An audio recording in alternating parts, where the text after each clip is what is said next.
Inaugurazione ufficiale, domenica 26 settembre, della Sagra del Tresto, che si celebra ininterrottamente dal 1469, la quarta domenica di settembre, in onore di San Matteo.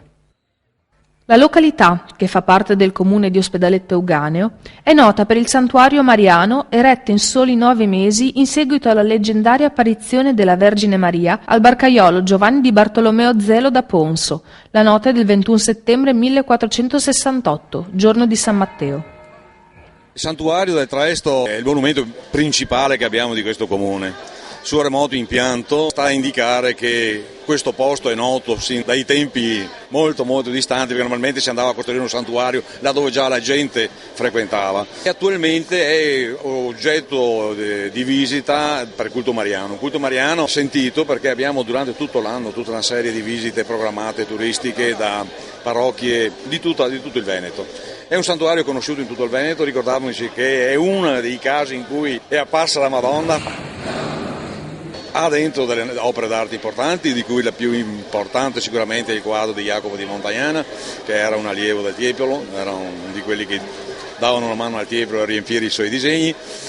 Ci sono altri quadri importanti, recentemente è stato oggetto di varie situazioni di restauro, ovviamente come tutte le opere d'arte ha bisogno di continue manutenzioni. Merita sia il santuario, ma tutto il complesso, che non è solo il santuario, ha anche annesso l'ex seminario fondato da ora San Gregorio Barbarigo, che merita veramente di conservare e di essere visitato. Leggenda vuole che durante la costruzione della chiesa venisse a mancare l'acqua, come in tutti i pozzi del posto.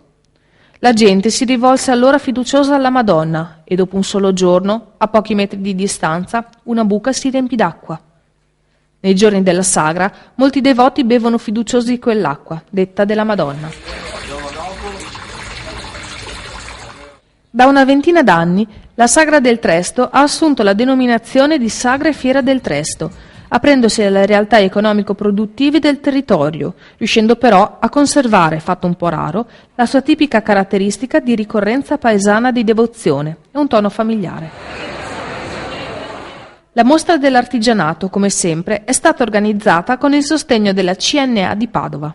Prima era sagra, diciamo in termini vecchi, ora è fiera, nel senso che c'è anche uno spazio espositivo. Diciamo che si divide in 3 settori: la parte mariana, che è la principale, che è il motivo per cui esiste, la parte ludica, che è quella delle giostre, la parte espositiva, che è questa, dove da più di un decennio qui i produttori di zona, organizzati dalla CNA, si incontrano, esibiscono i loro prodotti, dicono ci siamo anche noi, guardate che stiamo facendo questo, non occorre che andiate all'Expo di Milano, venite pure qui che ci siamo. La cosa importante è che assieme a questo, quest'area, che da sempre è stata un'area agricola, si stanno anche facendo percorsi nuovi, mettendo in mostra capacità di interpretare il progresso che avanza, sempre partendo però dalle nostre tradizioni. C'è uno stand espositivo organizzato da Comune di Ospedaletto Euganeo, Comune di Este, BCC Euganea, che è una banca locale proprio di Ospedaletto Euganeo, e dalla provincia di Padova, in cui c'è un percorso culturale che parte dalla tradizione, si snoda attraverso l'enogastronomia, quindi i prodotti di eccellenza enogastronomici di questa zona che ci sono, colli eccetera, e poi si trova il futuro, esibisce il futuro nella produzione di energie provenienti da fonti rinnovabili, energie quelli che si dicono adesso alternative. È un percorso interessante. Ci sono fatti parecchi laboratori didattici che saranno frequentati dalle scuole del circondario, da tutte le scuole, Ospedaletto Euganeo, Este, Meliadino, Santa Margherita, eccetera. Fino a domenica c'è una visita programmata di circa 600-700 bambini di scuole, questo è estremamente interessante. Quindi è una parte di investimento, investiamo sulla cultura, su chi sta nascendo culturalmente per avere un futuro che si basa su storia, tradizione, ma anche programmato per il futuro su basi certe.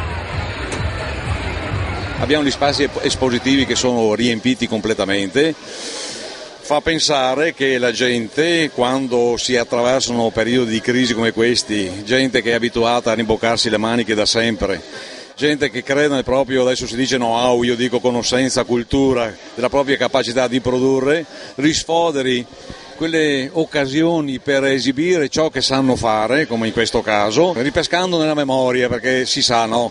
Senza storia e memoria della stessa difficilmente si riesce a costruire un futuro equilibrato. Quest'anno poi la tradizionale mostra mercato è stata affiancata dallo stand della Corte del Tresto, sponsorizzato dalla BCC Euganea.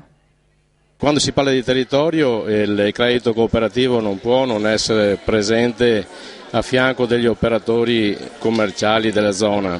Quindi abbiamo creato questo stand per far conoscere le attività delle nostre associate e per ripercorrere un percorso culturale anche per quanto riguarda i bambini. I bambini delle scuole verranno fatti dei percorsi didattici, dei laboratori didattici durante tutta la settimana per riscoprire le antiche tradizioni, gli antichi valori della nostra zona.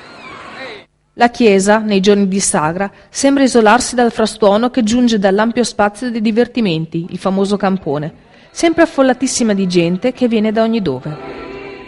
È anche per questo che essa rimane un appuntamento irrinunciabile e dal sapore unico, come testimoniano le lunghe file d'auto in arrivo, l'intensa partecipazione alle cerimonie religiose, la quantità e varietà di divertimenti, bancarelle, stand gastronomici che propongono i mangiari tradizionali, il tutto per la gioia di grandi e piccini.